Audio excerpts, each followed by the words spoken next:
Janganlah sibuk nak kerja jadi kaya. Tu dia. Sibuk nak kerja jadi kaya. Sebab apa saya kata jangan kerja jadi kaya? Tak salah kaya, tapi jangan kerja nak jadi kaya. Sebab apa? Sebab kaya tak pernah selesai. Kaya tak pernah selesai. Kita rasa kaya. Tak. Orang yang kaya tu kata belum kaya lagi. Ada yang lagi kaya daripada dia. Jangan sibuk nak kerja kaya, tapi kerjalah bahagia. Kerana satu hari nanti kita akan sedar, bukan semua perkara boleh dinilai dengan harganya. Macam tu. Ya. Jadi daripada Abu Hurairah radhiyallahu anhu dari Nabi SAW, baginda bersabda, bukanlah kekayaan itu kerana banyaknya harta, akan tetapi kekayaan itu adalah kaya hati, selalu merasa cukup. Hadis riwayat Bukhari. Itu sebabnya Nabi sebut anak-anak Adam. Siapa sini nama Abah Adam? Tu. Tak, mana anak Adam tu kita lah manusia ni. Daripada zaman Nabi Adam tu, wahai anak-anak Adam. Kata Nabi, anak-anak Adam kalau diberikan 2 lembah emas, nescaya dia akan minta lembah yang ketiga. Tak pernah cukup. Itulah sifat manusia.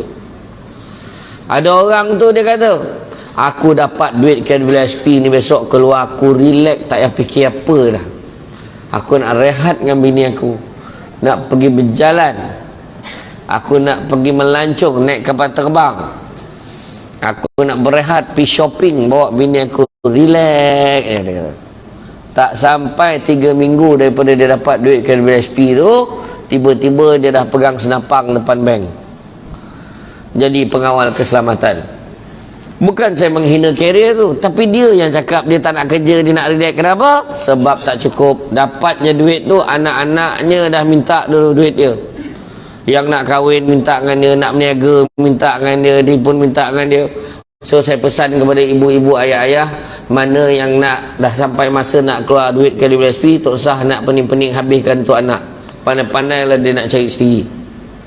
Habis anak kahwin pun bagi ni, bagi cakap, kalau setakat nak tolong sikit-sikit boleh, kau nak kahwin ayah bagi seekor lembu. Itu setakat itu sahaja. That's all, kata orang tawak ni. Kalau anak tu kata, takkan ayah tak boleh tolong saya kahwin, habis pakailah duit kau, saya mana ada. Tak ada, kau tak mampu lah tu. Takkan ayah tu pernah berkira yang sedap kau, yang susah aku faham. Macam tu je kak. Nampak tak? Beri 2 lembah emas, dia akan minta lembah yang ketiga. Tapi Nabi ajar, manusia yang paling kaya. Tu dia, manusia yang paling kaya. Apa dia? Manusia yang paling kaya adalah manusia yang merasa cukup dengan apa yang dia ada. Orang tawak ni nampak cukup. Saya tengok tadi, berapa ramai orang tawak datang dengan ceramah tadi, relax naik motor, helmet pun tak pakai. Dia merasa cukup dengan apa yang dia ada. Macam tu lah kan. Steady kan. Tak ada hal lah kan. Okey, polis pun kawal, tak ada masalah. Okey dia cangkat tangan, tin kata dapat lah. Dia merasa cukup apa yang dia ada. Bahagia tuan. Ni contoh lah kan, beritahu. Dia merasa cukup. Dan Nabi juga pesan cari rezeki yang halal. Yang halal itu cukup buat kamu. Itu sebab kekayaan dalam Islam bukan dilihat kepada pemilikan harta yang banyak. Kekayaan hakiki seorang Muslim apabila dia memiliki kekayaan hati yang bersifat merasa cukup dengan rezeki. Ada orang tanya saya masa musim PKP itu, Ustaz selalu cakap rezeki tak pernah salah alamat, tapi kenapa tak pernah sampai ke alamat mak saya tu? Saya kata tu bukan salah alamat tu, tapi salah orang yang duduk ke alamat tu. Faham pula dia kata. Sebab kita jangan ingat rezeki ni sama macam yang kita nak.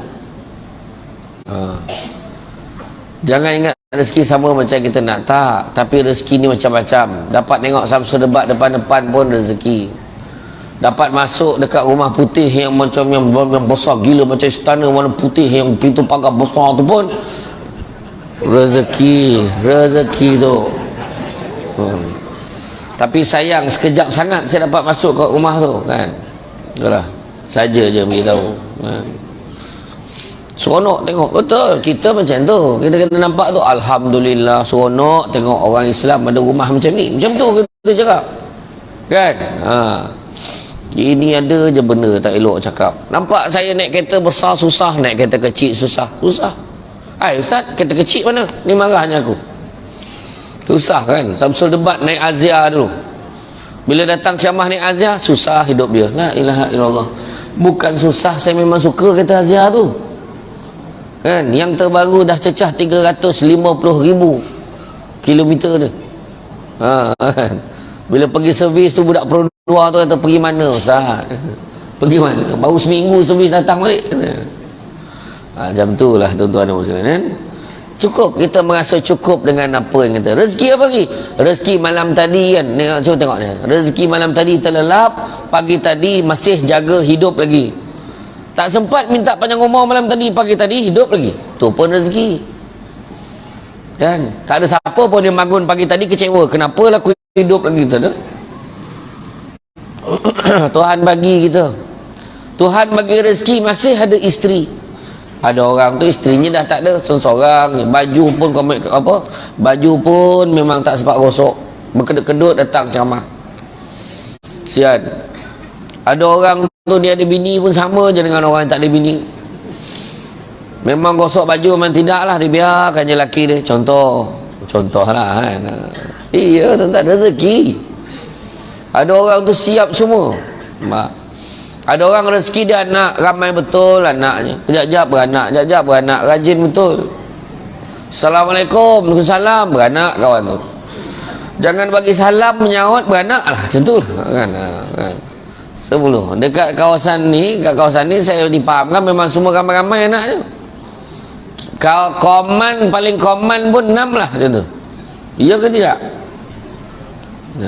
Istimewa kan? Tak apa. Kaya anak ni rezeki. Ada seorang tu anaknya 10. Masuk je 25 hari bulan, anak mak dia hantar mesej dalam grup family tu. Adalah dimaklumkan kepada anak-anak mak, sekarang telah pun masuk 25 hari bulan. Masih ada anak-anak yang belum bank in duit bulan ini. Sila abaikan mesej ini sekiranya bayaran telah dibuat. Jangan kata apa tahu. 10 anak seorang 500, tak 5,000 sebulan. Oh, jangan main-main kan? Tapi kita kena belajar merasa cukup. Allah uji muda dengan tua, sehat dengan sakit, lapang dengan sempit, hidup dengan mati, kaya dengan kecukupan. Allah uji kaya dengan cukup. Ada orang kaya tapi tak cukup-cukup. Tu sebab Nabi pesan, carilah rezeki yang halal, sesungguhnya yang halal itu cukup buat kamu. Itu sebab berapa ramai orang kaya yang ada harta tapi hati ini tidak merasa puas dengan rezeki yang Allah kurniakan kepadanya. Imam An-Nawawi berkata, kaya yang terpuji adalah kaya hati, hati yang selalu merasa puas dan tidak tamak dalam mencari kemewahan dunia. Kaya yang terpuji bukanlah dengan banyaknya harta dan terus menerus ingin menambah dan terus menambah. Jadilah seorang pemilik hati yang sentiasa kaya dengan sifat merasa cukup. Maknanya cukup macam mana? Begini, sikitnya rasa cukup, banyak boleh kongsi. Macam tu. Saya ulang balik. Sikit rasa cukup, banyak boleh kongsi. Faham perempuan? Sikit rasa cukup, banyak boleh kongsi. Faham perempuan? Jawab, faham tak faham? Faham, bagus. Macam tu. Maknanya kongsi ni maksudnya sedekah. Contohnya macam kita tengok kan, kumpulan apa ni, SKT 63 ni kan. Dia buat program bekerjasama dengan masjid. Maknanya ada peruntukan-peruntukan tertentu dikeluarkan sumbangan contohnya. Maknanya sikit cukup, banyak kongsi dengan orang. Makna bagi semua orang rasa seekor lembu malam ni. Kan? Jadi dah siap proses dan siap lapah makan apa masak ramai-ramai, dah siap masak. Pukul berapa siap masak tadi? 6:30 siap masak. Maknanya makanan dah ready. Bila makanan dah ready, makruh ceramah lama-lama. Kena faham ya. Kena faham. Macam tu. Tadi pergi rumah besar tu tadi dapat makan mihun aja. Jadi agak lapar lagi sebenarnya ni. Jadi makna kata memang Datuk Aziz dah cakap makan sikit-sikit je, light-light je, nanti kat masjid makan berat sikit. Saya tak tahulah seekor lembu. Ekor lembu ni bila dia masak dengan kasih sayang, bergotong royong, memang sedap rasanya. Saya dah mula terasa dah ni. Jadi jangan marah kalau ceramah tak panjang malam ni ya. Jadi yang penting sekali hendaklah kita bersyukur dalam meletakkan matlamat kita nak menjadi manusia yang lebih baik. Maka kita hendaklah meletakkan dua azam yang paling baik sekali untuk tahun ini. Dua azam yang dicadangkan untuk kita berusaha bersungguh-sungguh tanpa berhenti walaupun masih belum berjaya adalah dua, memperbaiki dan menambah baik ibadah kita. Rasulullah SAW bersabda, diperlihatkan kepadaku tiga golongan manusia dari umatku yang mula-mula masuk syurga. Mereka adalah yang mati syahid, orang fakir yang tidak meminta-minta, dan orang yang tidak disibukkan pekerjaannya daripada taat beribadah kepada Allah. Hadis riwayat At-Tirmizi. Orang yang mula-mula masuk syurga, pertama orang yang mati syahid. Kedua, orang fakir yang tidak meminta-minta. Dia dah susah tapi dia tak minta-minta, orang bagi dia ambil, tapi dia tak minta-minta pun. Dua. Dan yang ketiga, orang yang tidak disibukkan pekerjaannya daripada taat beribadah kepada Allah. Jangan disebabkan kita sibuk dengan benda-benda dunia, maka kita melalaikan ibadah kita. Pukul 7 je Allahu Akbar, Allahu Akbar, drama dulu. Drama cinta, di situ cinta masih ada, macam tu lah lebih kurang. Budak tebing lah, macam tu lah lebih kurang. Tengok drama aku 7 khusyuk berjemaah pula tu kan. Orang perempuan bukan perempuan sini, tempat lain. Ni kat Zimbabwe ke macam tu lah. Duduk ramai-ramai tengok drama, khusyuk tengok drama. Kadang-kadang tu syaitan bisik kat telinga dia, alah relax lah, tengok drama dulu, iklan nanti baru solat. Lembut, iklan, waktu iklan nanti baru solat. Sekali iklan, kelang kabut ambil wuduk, baru semayang, Allahu Akbar, terdengar bisikan syaitan satu lagi. Macam dah habis je iklan drama tu, langsung sembahyang maghrib 1 rakaat. Bayangkan tu kan, punyalah nak tengok drama. Tentu dunia kan, dunia tuan-tuan disibukkan pekerjaan dia. Tu belum cerita lagi Allahu Akbar, Allahu Akbar, kelang kabut, Allah mak dah azan dah, kelang kabut dia pakai baju apa semua. Syaitan bisik, relax lah, kira-kira kau nak pergi, orang lain tu langsung tak pergi. Betul juga, dia pun slow lah, relax, tak apa, relax. Dia pun start motor, dengar pula Allah Bismillahirrahmanirrahim. Orang nak mengaji lah, orang dah baca ayat dah ni, habis aku ni, lambat ni. Relax, lambat nyanyi kau pergi, orang lain langsung tak pergi. Betul juga, slow, relax. Dekat-dekat sampai masjid, rakaat dah terakhir dah, Allahu Akbar. Dah rakaat terakhir ni sebab ke tidak aku, yang penting kau pergi, syaitan kata. Sampai di masjid, tengok orang dah bagi salam, dah habis semayang. Tak apa, waktu orang bersalam, kadang kau salam je, orang kan tahu pun kau tak semayang, langsung tak semayang. Tengok godaan syaitan kan. Tu sebabnya Nabi kata, sesungguhnya syaitan dan iblis tidak mungkin berputus asa. Mungkin berputus asa untuk menyesatkan kamu dalam perkara-perkara besar, namun dia tidak pernah berputus asa untuk menyesatkan kamu dalam perkara-perkara kecil. Dalam khutbah terakhir Nabi, cuba kita baca. Kan. Jadi kalau kita mulakan tahun baru ni, berazamlah untuk solat kan. Kalau dulu tak solat, sekarang solat. Kalau dulu solat tapi solat lewat, sekarang kita nak solat awal waktu. Dulu solat awal waktu kan, tapi lepas solat terus bagi salam terus balik. Maka lepas ni solat awal waktu tapi lepas bagi salam tak terus balik. Istighfar dulu, zikir dulu kan, dan doa dulu baru balik. Lepas tu dah zikir dan doa, apa dia buat apa? Solat sunat pula. Solat sunat, tambahkan solat sunat, mengaji Quran antara waktu maghrib nak menunggu isyak tu mengaji. Tak ada dia balik rumah dah. Siapa yang balik rumah lepas maghrib ada harapan. Ada harapan tak datang balik semula. Dan mereka rumah dapat pula lauk kan. Dapat lauk pula bini masak, tersandar kat sofa langsung tak pergi. Yang tu yang kita kena hati-hati. Ni godaan. Tu sebabnya kalau kita tengok Nabi pernah sebut dulu, akan tiba masanya nanti hamba-Ku, Akan tiba masanya nanti umat Islam, akan tiba masanya umat Islam akan dikerumuni oleh bangsa-bangsa seluruh dunia, seolah-olah ingin menjamah hidangan. Maka sahabat tanya, kenapa ya Rasulullah? Adakah umat Islam tak ramai begitu-gitu? Bahkan umat Islam begitu ramai sekali bilangannya, tapi tak ubah umpama buih-buih di lautan. Buih tak kuat, bila-bila boleh meletup, usik meletup, bergarit meletup, belaga meletup, tak kena apa-apa pun boleh meletup sendiri. Kenapa keadaan macam tu? Bahkan dicabutkan pula perasaan takut di kalangan musuh-musuh Islam. Kenapa ya Rasulullah? Kerana umat Islam pada ketika itu dilanda penyakit wahan.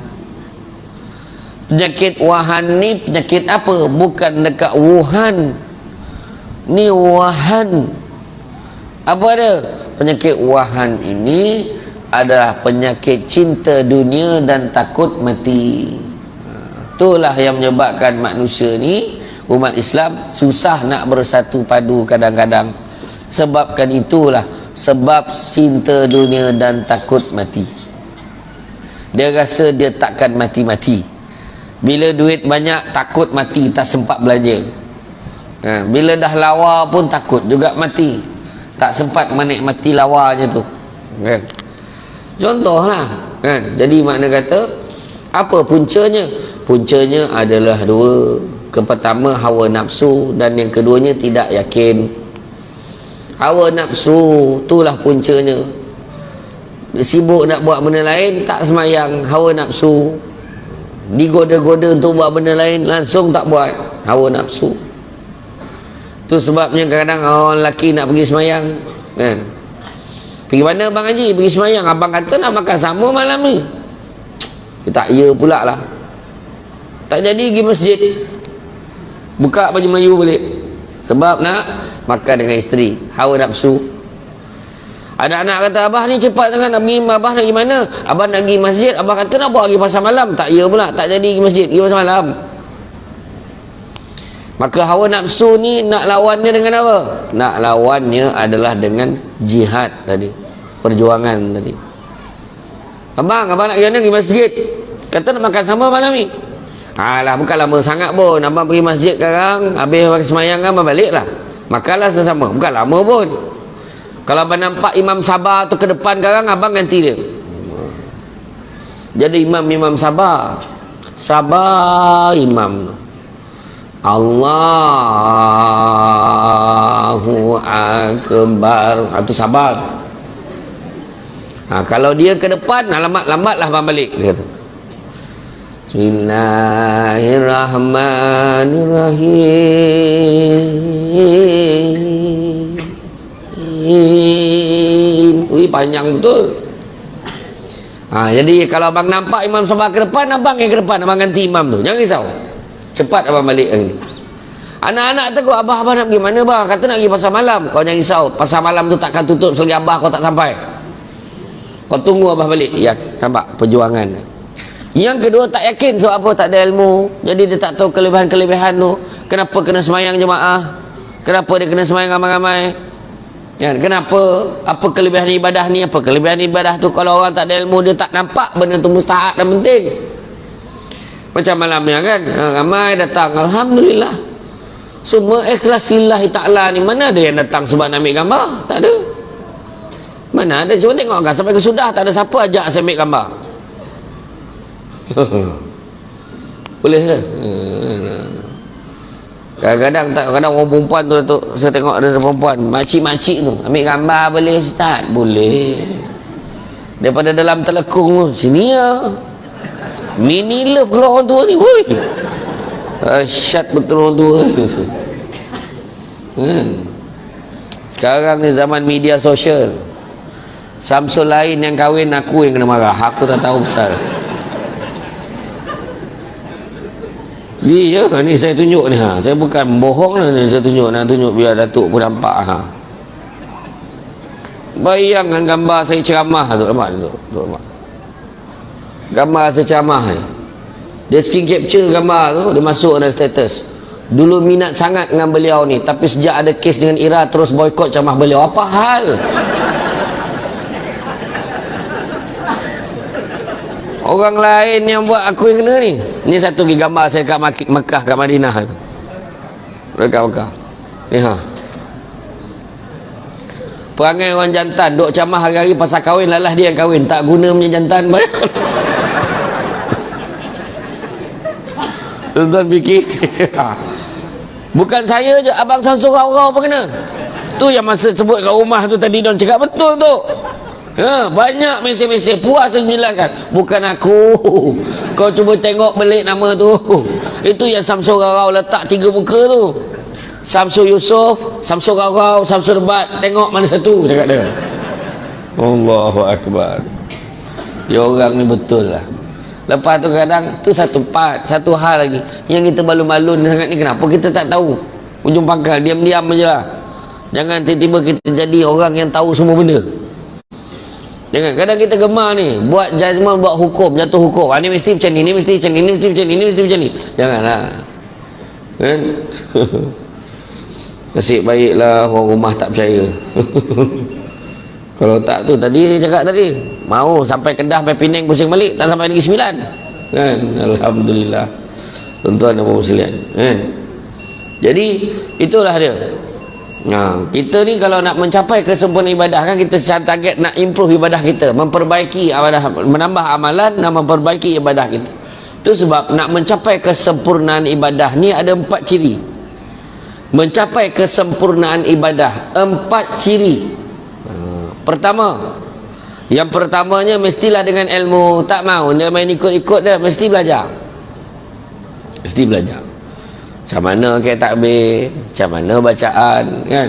Itu sebab bila kita tengok tadi semayang kan, tu saya kebetulan lambat, saya nak duduk belakang, nak jamak.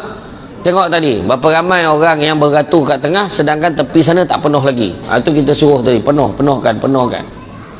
Yang kat depan tak penuh lagi, kan? Kadang angkat takbir pun tengok macam-macam gaya angkat takbir.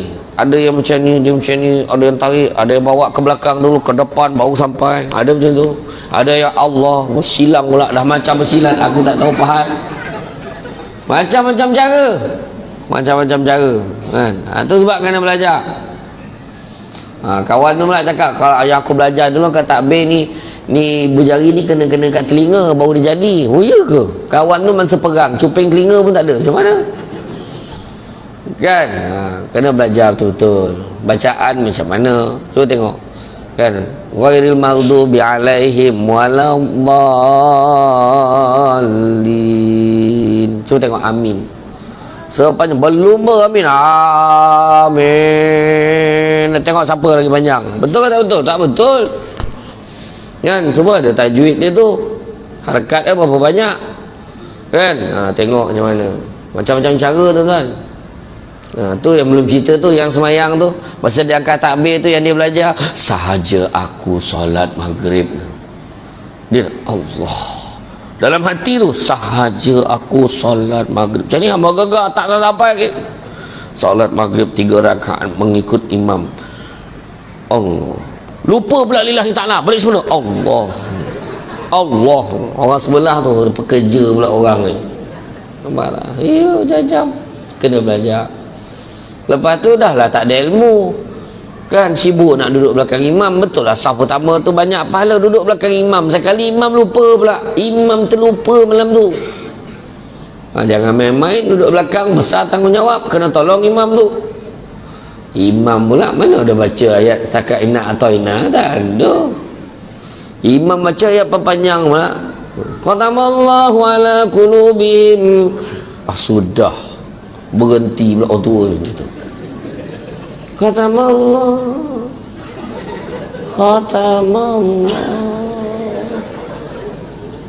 Kawan kat sebelah tu, sudah aku tak tahu. Kawan tu dah macam ni, tolonglah dia. Engkau dekat belakang, tolonglah. Dia punya orang, siapa suruh baca panjang, kata. Aku pun tak tahu ayat ni, kata.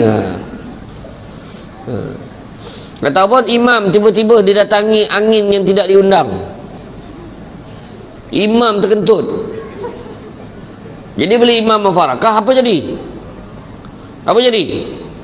Yang belakang kena ke depan ganti imam. Dia pula pusing, batal weh, kentut. Gila budak tu. Orang tak ada ilmu tu kan. Orang tak ada ilmu. Macam itulah. Tu sebab kena belajar. Kena belajar. Yang kedua mesti ikhlas. Ikhlas. Ibadah tu mesti ikhlas. Yang ketiga apa? Yang ketiga mesti ada perubahan pada tindak tanduk dan perangai. Maknanya patut lagi semayang lagi jadi baik, lagi beribadah lagi jadi baik. Ini semayang nombor ekor jalan juga. Masa PKP hari tu, PKPB kan ada dekat KL, saya tak tahu kat sini dia buat petak tu, pakai selotip tu, dia buat petak-petak sejadah tu, dia buat nombor. Waktu maghrib dia semayang kat petak 08, waktu isyak dia semayang dekat petak 23 0823. Kena pula tu. Allahu Akbar. Kena tu satu hal. Duit yang dia kena tu dia belanja je ke masjid. La ilaha illallah. Aduh, hai. Jangan buat-buat ya. Orang perempuan pun sama. Semayang mengumpat laju juga. Dalam digintai-gintai tadi nampak Samsul Debat ngumpat tu. Tingginya Samsul Debat. Salah pula Samsul Debat tinggi ya. Samsul Debat ni dulu kalau ikutkan saiz ni sepatutnya jadi pramugara. Tapi saya tolak jadi pramugara sebab saya ni kuat bergurau, jadi tak boleh jadi pramugara. Takut kapal terbang bergegar sekarang. Jadi kita ada masalah dengan cuaca, sila mengucap sekarang. Mampu takut orang dalam tu. Agaknya lah kan. Jadi tuan-tuan dan puan sekalian ya, Baginda SAW juga bersabda, sesungguhnya sesuatu yang paling utama dalam mizan timbangan pada kiamat kelak adalah akhlak yang baik. Akhlak kena baik. Itu sebab tadi bila semayang akhlak pun jadi baik, cakap pun jadi elok. Orang perempuan berhenti-berhentilah bercakap, aku ni mulutnya jahat, hati baik, tak ada mana. Kalau hati baik, mulut pun kena baik. Suami balik lambat, pahal lambat. Kadang-kadang hotel ke apa, abang tadi mengaji dengan imam, membaca Quran pun berterabur. Dia ada sound dia lelaki. Betul, abang mengaji dengan imam tadi, pergilah tipu dah. Sudahlah, kan tak tahu kau awak lepak kedai kopi dengan imam tu. La ilaha illallah, tuduh pula imam tu macam tu.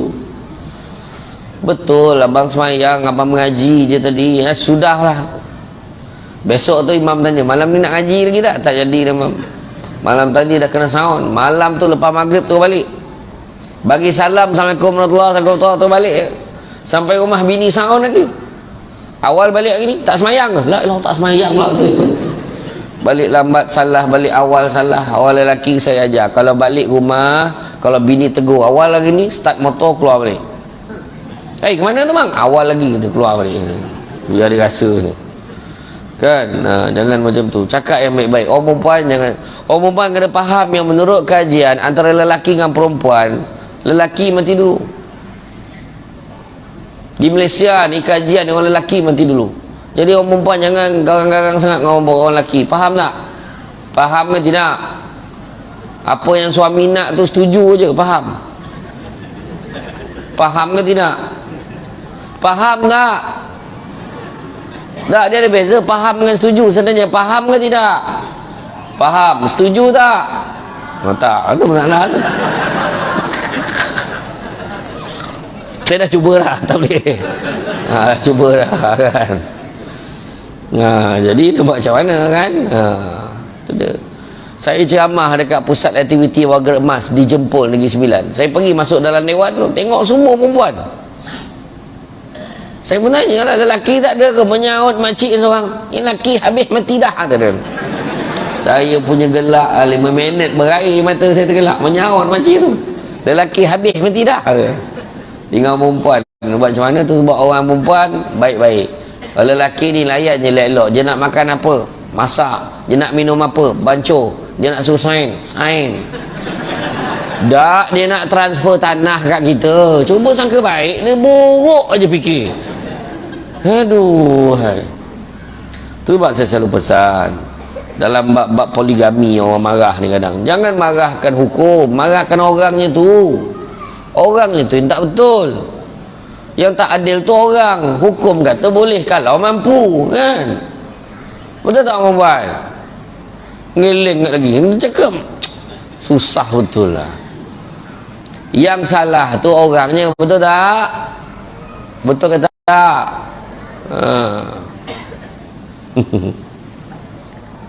Lepas ni adalah mesej dia beritahu dekat tuan pengurusi masjid, jangan ajak dah penceramahan ni, menghasut kata. Bukan menghasut, beritahu benda betul, ya.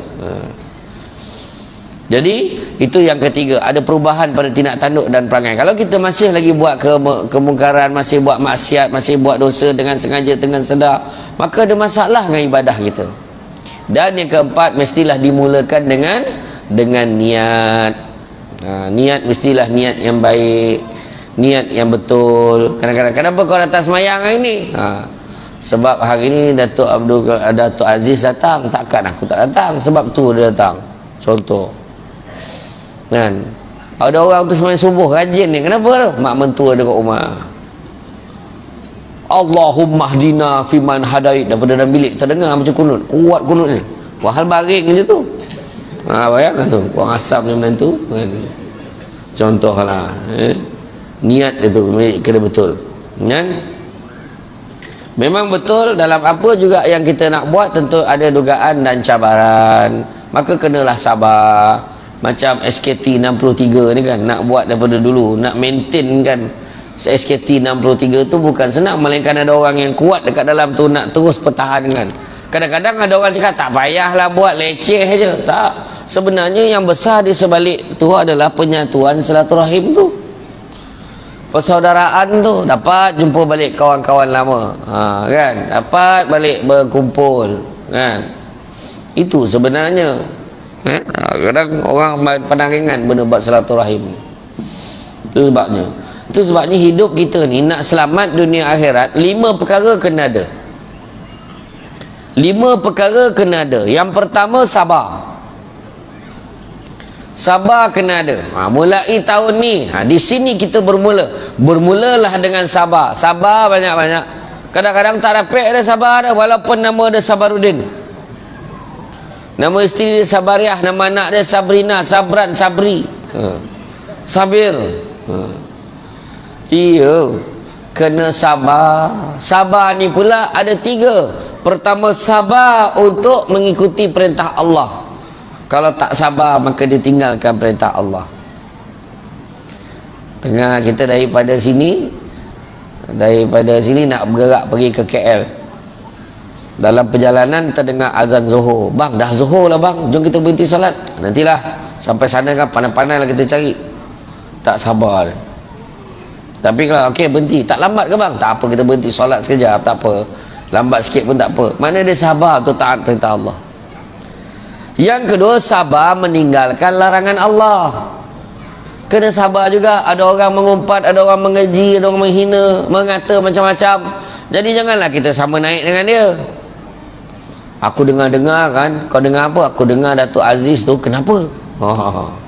Maka yang seorang ni pun tegur, tak baiklah ngumpat-ngumpat pasal orang. Macamlah kau tu baik sangat. Dah kena sound. Jadi kena sabar. Cakap apa? Memang aku ni tak baik, tapi anggaplah ni usaha aku nak jadi baik. Settle. Sebut. Ya.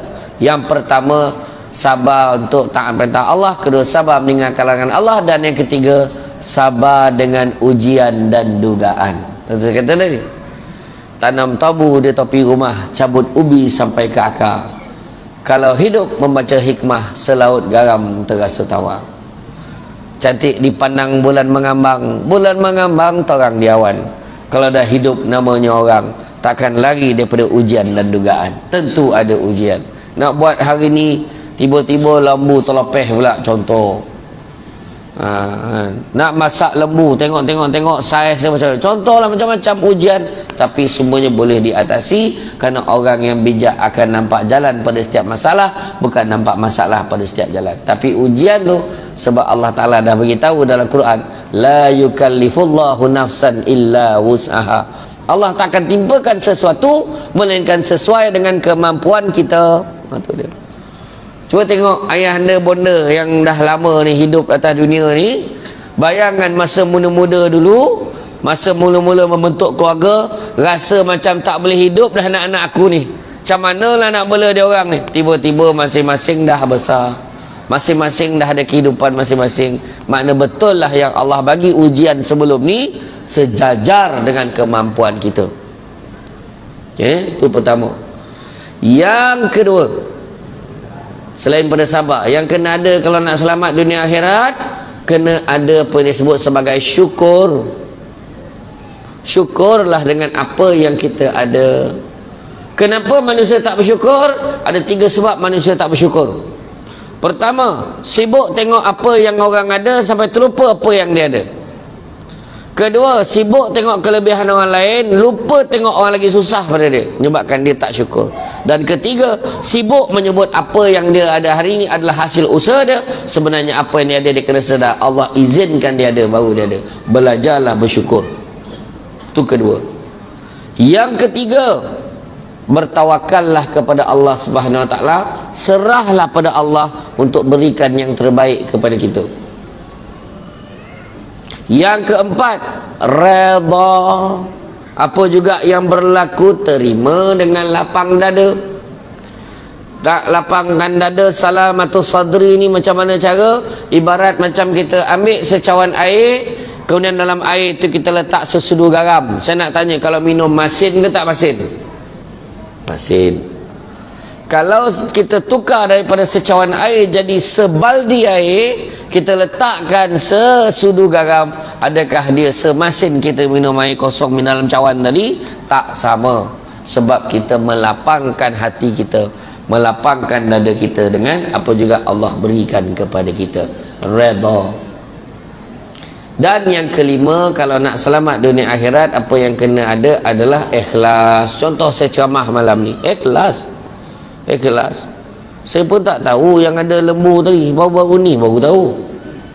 Saya tak ada, saya datang ceramah, saya kuang-kuang seekor lembu, tak ada saya cakap. Kan, saya tak cakap rezeki, ikhlas. Bayar berapa pun tak tahu malam ni. Saya tak kisah pun. Doknya kalau kata sekarang salam, assalamualaikum, terima kasih Ustaz sudi datang walaupun tak ada bayaran, saya balik. Macam mana? Kan? Rezeki Allah tentukan, betul tak? Tu ya. Tapi janganlah tak ada. Tak adalah gurau. Betul. Rezeki ni Allah tentukan. Kadang ada orang dah bagi dah. Dia dah bagi dah. Ada satu penceramah tu, dia ada, saya tak nak sebut nama. Dia dapat duit, orang dah bagi dekat dia envelope tu. Envelope tu dia masukkan dekat dalam satu envelope besar. Kemudian entah macam mana sampai kat rumah, bini dia ingat benda tu sampah. Sebab sampul tu dah koyak-koyak, dah kumpul, dia konyok, dia buang, bakarnya. Dalam tu tak adalah banyak sangat, dalam 3,500 macam tu lah. Tapi maknanya apa? Allah dah tulis tu bukan rezeki dia. Saya pernah ceramah dekat Johor dulu.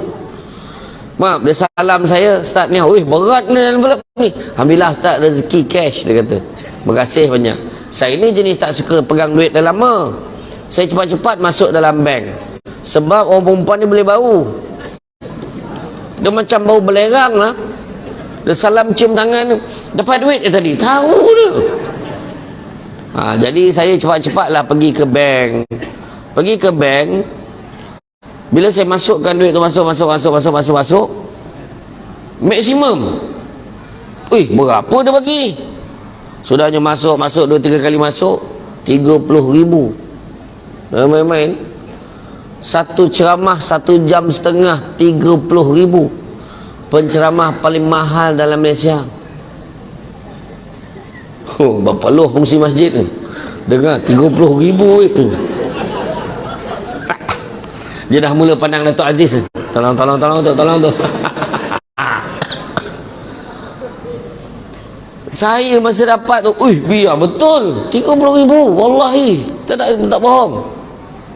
Saya pun masa tu masuk dalam kereta, saya cakap dengan driver saya, 30,000 orang tu bayar tadi. Ya ke? Dia langsung macam ni, bonus dia kata. Tak sampai 5 minit, telefon bunyi. Hello, Assalamualaikum tuan. Salam. Tuan minta maaf sangat. Kenapa? Salah sampul. 5 minit tuan-tuan. Dia boleh cakap salah sampul. Maknanya dia kata baru dia faham. Bahagian kewangan bagi duit kat dia ni, duit penceramah semua dalam ni. Bukannya semua ni duit penceramah. Duit penceramah semua dalam ni. Duit caterer tak bayar lagi, duit kemah tak bayar lagi. Penceramah ada 2 slot sebelum tu pun tak bayar lagi. Semua dalam tu. Lah, ya ke? Dia katakan saya, Ustaz tolak je duit saya. Jangan. Dari segi audit ni tak cantik. Jadi saya kata saya akan transfer semua pulang balik kat dia, bagi balik kat saya berapa yang sepatut saya dapat. Saya kat macam tu je. Sebab bukan rezeki kita. Itu ya tuan-tuan dan sekalian, kan? Jadi yang penting sekali ikhlas. Ikhlas ni berbuat sesuatu tidak mengharapkan balasan, wa imma terima kasih pun tidak diharapkan. Yang kita harapkan hanyalah ganjaran dan keredaan daripada Allah semata-mata. Jadi tuan-tuan dan puan-puan sekalian, saya rasa cukuplah sekadar tu. Saya ni badan ni makin panih pula kan. Saya ni tak tahu. Saya balik pada umrah itu okey. Balik pada umrah macam suara berubah. Sebab Taif memang sejuk betul. Taif dengan Madinah sejuk betul. Siapa yang nak pergi bulan 1 bulan 2 ni, standby baju sejuk tu memang kena bawa. Jangan tak bawa. Memang terperanjat sejuk dia tu. Kan? Lepas tu saya balik okey. Saya bercamah di Sarawak 5 hari, kemudian di KL apa semua. Ni baru jadi semalam ni suara saya jadi balik. Macam tu. InsyaAllah tuan-tuan dan puan-puan sekalian. Tapi sebelum saya mengakhiri ceramah ni, saya nak kongsikan apa yang ditinggalkan oleh Buya Hamka. Buya Hamka. Ada satu nukilan gurindam yang ditulis oleh Hamka, tajuknya Terlena. Orang Kedah kata terlena. Kan? Terlena. Saya bacakan. Waktu berlalu begitu pantas. Ni kata Hamka Hamka kata, waktu berlalu begitu pantas menipu kita yang terlena. Belum sempat berzikir di waktu pagi, hari sudah menjelang siang. Belum sempat bersedekah pagi, matahari sudah meninggi. Niat pukul 9 pagi hendak solat duha, tiba-tiba azan zuhur sudah terdengar. Teringin setiap pagi membaca 1 juzuk Al-Quran, menambah hafalan 1 hari 1 ayat. Itu pun tidak dilakukan. Rancangan untuk tidak akan melewatkan malam kecuali dengan tahajud dan witir walaupun hanya 3 rakaat, semua tinggal angan-angan. Beginikah berterusannya nasib hidup menghabiskan umur, berseronok dengan usia, lalu tiba-tiba menjelmalah usia di angka 30, sebentar kemudian 40, tidak lama kemudian terasa menjadi pula 50, dan kemudian orang mula memanggil kita dengan panggilan Tok Wan, Atuk atau Nenek, menandakan kita sudah tua. Lalu sambil menunggu sakaratul maut tiba, diperlihatkan catatan amal yang kita pernah buat. Astagfirullah, ternyata tidak seberapa sedekah dan infak, cuma sekadarnya. Mengajarkan ilmu tidak pernah ada, eratkan silaturahim tidak pernah dibuat. Justru apakah roh ini tidak akan melolong merau, menjadi menahan kesakitan di saat berpisah daripada tubuh ketika sakaratul maut? Hati berkata, tambahkan usiaku ya Allah, aku memerlukan waktu untuk beramal sebelum kau akhiri ajalku. Belum cukupkah kita mensia-siakan waktu selama 30, 40, 50 atau 60 tahun? Perlu berapa tahun lagi kah untuk mengulang pagi, siang, petang dan malam? Perlu berapa minggu, bulan dan tahun lagi agar kita bersedia untuk mati? Kita tidak pernah merasa kehilangan waktu dan kesempatan untuk menghasilkan pahala. Maka 1000 tahun pun tidak akan pernah cukup bagi orang-orang yang terlena. Jadi tuan-tuan dan puan sekalian, itu adalah satu teguran dan juga pesanan juga untuk diri saya sendiri. Mudah-mudahan sama-samalah kita memperbaiki diri kita. Biarkanlah 2022 itu sebagai tempat jatuh yang kita kenang, tapi tahun 2023 ini permulaan yang baru untuk kita. Bermulalah menjadi baik, menuju ke arah kebaikan. Daripada buruk pada baik, baik pada lebih baik, lebih baik kepada lebih baik. Jadi tuan-tuan dan puan-puan sekalian, itu saja daripada saya. Saya faham signal-signal yang diberikan itu. Kalau dah berubah cara tempat duduknya itu, saya faham. Jadi tuan-tuan dan puan-puan sekalian, mak kata orang sepandai-pandai tupai melompat, akhirnya jatuh ke tanah jua. Walaupun perkongsian sudah tamat, mudah-mudahan meresap ke dalam jiwa. Cantik dipandang rumah penghulu, kayu terukir dari papan. Alang-alang menuntut ilmu, sebutir pasir dikembangkanlah menjadi intan. Budak-budak membawa galah nak menjolok buah berangan. Kalau ada silap dan salah, dikata tidak, dicaci jangan. Tenang-tenang air di laut, sampan kelok mendik ke tanjung. Hati terkenang mulut menyebut, Biasa baik pihak penganjur menyebut hari ini rasa nak junjung.